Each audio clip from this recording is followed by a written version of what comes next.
We do so. Ramez Mahmood has joined us on the call. How you doing, Ramez? You keeping well? Yeah, I'm good, thanks. How are you guys doing? Not too bad at all. We're just talking about the big fight last night. I trust you saw it. What did you make of Povetkin knocking out Dillian White?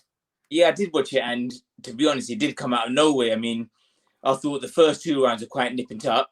I actually gave Povetkin the first round, um, but again, the first two rounds there weren't a lot in it. Then Povetkin just went bust in the fourth round, went down twice, and then pulled out a piece of a shot in the fifth round. I mean, he set it up beautifully, threw a jab, slipped on the inside, and let the shot go. But yeah, just did not see it coming. To be fair, so fair play to him. Yeah, did a good job, didn't he? Ramez is 11-1 at the moment, super bantamweight. You're one of the few boxers, Ramez, to have actually fought during the pandemic. How was the experience, especially in camp?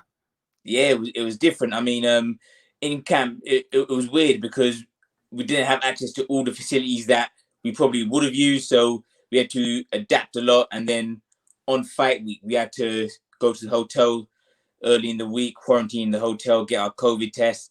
So it was all a different scenario. But overall, I did enjoy the whole experience. Yeah, obviously you fought Chris Bork. Close fight, just fell short at the end of the day. How did you see the fight overall? Yeah, it was unfortunate, and I've been kicking myself about every day since then.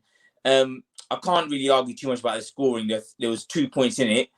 I finished the fight. Well, I thought I won rounds 9 and 10 in a few of the rounds earlier. And kicking myself a little bit because I coming back at the end of the 10th, I thought, oh, maybe I had a bit more energy, just started the pressure a bit earlier. So yeah, I've been kicking myself a little bit, but it's something that I'll learn from and come back from. Yeah, what about Chris Bork? How good is he? How far do you think he'll go? Yeah, Chris Bork's a good fighter. We knew he was a good fighter going. I mean, he was a Team GB as an amateur. I think he's looking towards the British title now. I think he can more. I think he can definitely win the British title, and maybe beyond that. I'd like to get a rematch at some point down the line, to be honest, for a bigger title. Obviously, I've got to rebuild while he goes and boxes for them belts, but hopefully, I can build myself into that rematch, and hopefully, we can get it on down the line at some point. Yeah, obviously you fought at Southern area level, fought against a couple of guys, him and Jack Budge, both good former amateurs. Is it English level for you, maybe? Do you think you can aspire to British level at some point yourself? Yeah, that's exactly it. I mean, at super bantamweight, there's not many boys about. I mean, Brad Foster's won the British outright now, so the talk of him vacating the British title, and I can't think of many other super bantamweights in Britain that can compete for it. Obviously, Chris is going to be ahead of me in that pecking order, but I can't think of too many. So I feel like that leaves an opening for me. So if I can get maybe a comeback fight or an eliminator, then it puts me right in the mix for that. Yeah, tell us about your training situation, Ramez. Who do you train with? Where are you based? Well, I'm managed by Mickey Amu and trained by his son, Mickey Amu Jr. So we're based in Loughton. We train out in Loughton. We've got a good little stable going on there. So we've got Ryan Walker as part of our stable as well. He's fighting Lee McGregor this coming week. Yeah. And then we've got another young 4-0 prospect, Jordan Dujon as well. So we've got a nice small team, but we do work hard. Yeah, absolutely. So obviously we're looking to move past area level. Are there any initial talks about what's coming next for you? I know it's early days because you only fought recently. Yeah, it's hard to say. I mean, I won the Southern area at the weight above against Jack Budge and then boxed for it against Chris Bork as well. And I feel like all three of us, me, Jack Budge and Chris Bork, are sort of, without sound disrespectful to the area level, I feel like we're all beyond area level. Huh. So I do want to box beyond that for like an English or British, as you mentioned. And just with the way the world is today, it's hard to say what's going to come next. You don't know when shows are going to come or which phone calls are going to come or which opportunities are going to come. So it is hard to say. But I've been back in the gym for a few weeks now, keep myself in shape in case anything does come up. Tell us about the wider boxing situation. Obviously, we saw Dillian White losing. AJ's lost as well. Deontay Wilder's lost. The heavyweights is usually the marquee division. Tyson Fury, you'd say, by virtue of him not being defeated by anybody, is at the top of the tree now.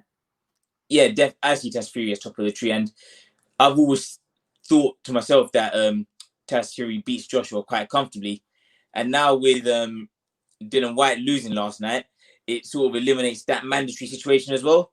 So his mandatory is not going to get called in February.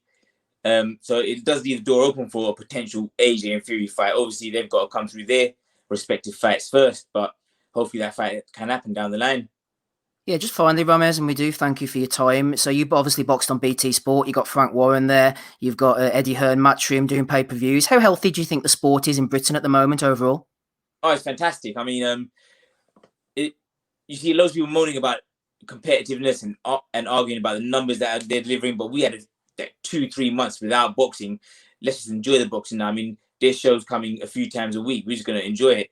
Eddie Hearn's fight camp was unbelievable. I really enjoyed it. Frank Warren shows have been really good. MTK are doing good shows. Even Mick Hensey was back last night on terrestrial TV. I think he is in a really, really healthy position. And all the fighters that, like small fighters like myself and a few others, weren't getting opportunities before. But now that we're sort of keeping it within Britain, fighters that would never normally get opportunities are getting the opportunities. I mean, for example, me and Chris Bork probably wouldn't have happened if it wasn't for the pandemic. And many other fights probably wouldn't have happened if it wasn't for the pandemic. So, it's in a healthy situation right now.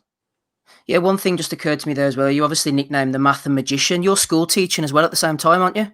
I am, yeah. So, makes that a bit harder, but I've managed it well so far. No discipline issues, I wouldn't have thought.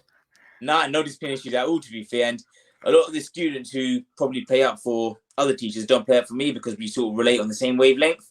Yeah. And I give advice that it's not just from their maths. I can give them lifestyle advices and help them with just little things that may help them move forward.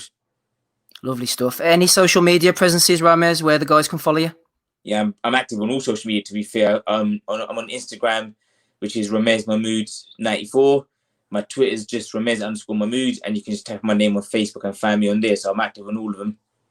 Brilliant stuff. Go and give him a follow, everybody. Thanks for giving us your time tonight, and best of luck going forward, Ramez. Appreciate that. Yeah, thanks for having me. All the best, dude. Thank you. Thank you. Cheers. Bye-bye.